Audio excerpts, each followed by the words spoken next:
Assalamualaikum warahmatullahi wabarakatuh. Honorable judges, my name is Naraya Aqila Efendi and I'm from Senior High School 2 of South Cikarang City. And today we'll talk about the House prefers the strategy of pushing for institutional reform to address police abuse and misconduct rather than defunding the police. Alright, according to Oxford Dictionary, police is the people that work in an official organization whose job is to make people obey law and to prevent and solve crime. And misconduct is intentional wrongdoing, deliberate violation of law or standards, especially by a government official.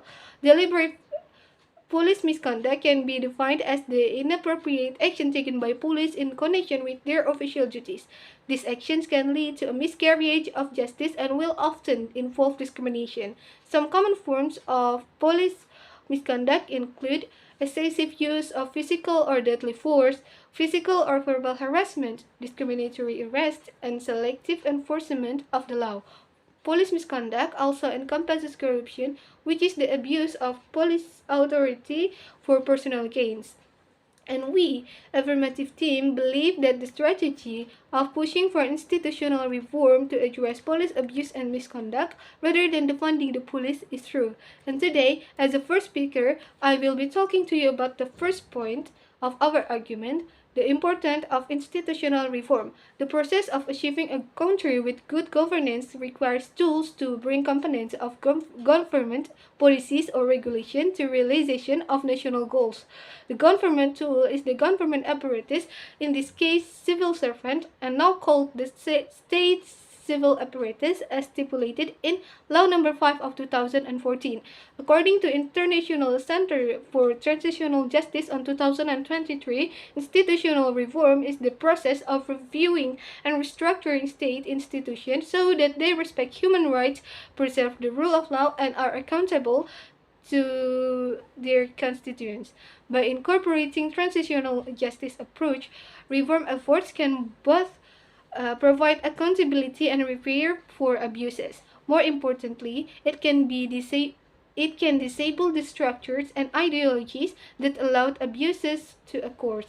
This type of reforms is often recommended and set in motion by truth-telling initiatives that reveal the institutional dimension of past wrong. The formation of discipline, ethic, and moral at the level of decision-making officials is very necessary to prevent policies taken that are full of nuances of personal and class or group interest. If that happened without realizing it, it is an abuse of position authority, which is called abuse of power. The manifestation of abuse of position authority largely result in corruption, collusion, and nepotism.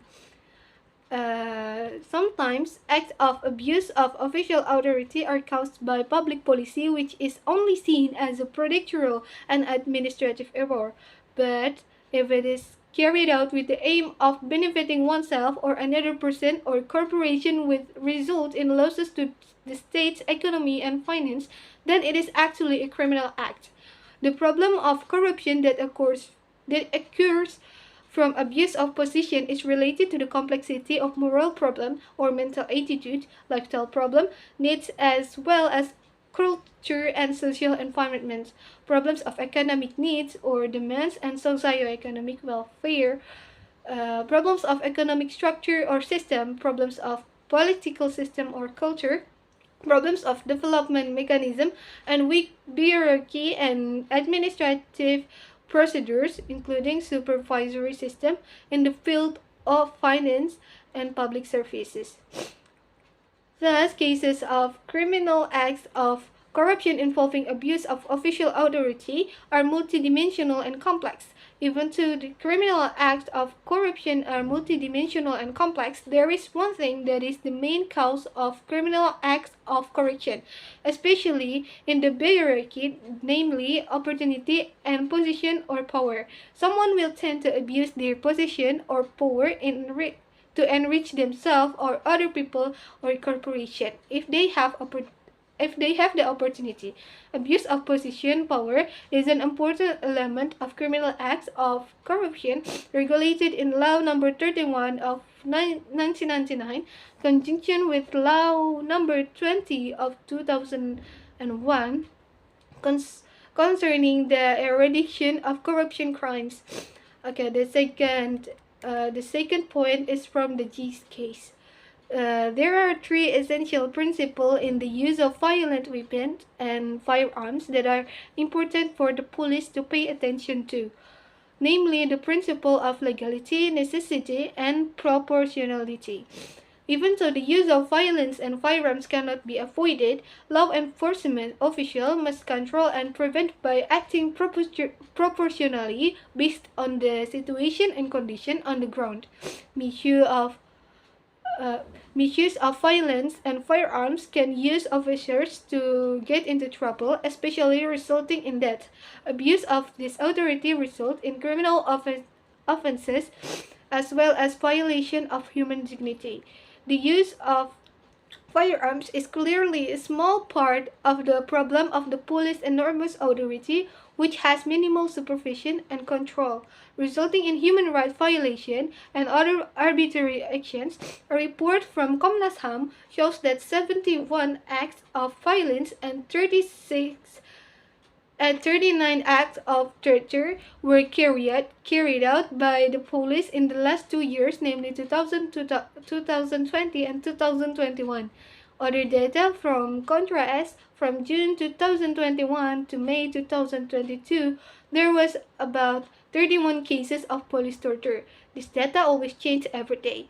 This series of data shows that arbitrary police actions ranging from torture to the use of excessive force always occur repeatedly without any transparent and accountable evaluation and resolution of cases. More than that, police reforms must also include reform at the instrumental level as well as cultural reforms. Police reform must be able to position police institution to be able to work within the principle of a rule of law that respect the principle of due process of law. It is important to pay attention respect for human rights in dealing with legal problem that occurs so that excessive violent practice do not occur.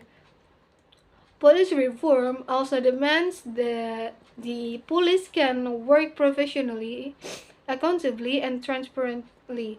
In that context, the resolution of this case is part of the test of police reform process itself.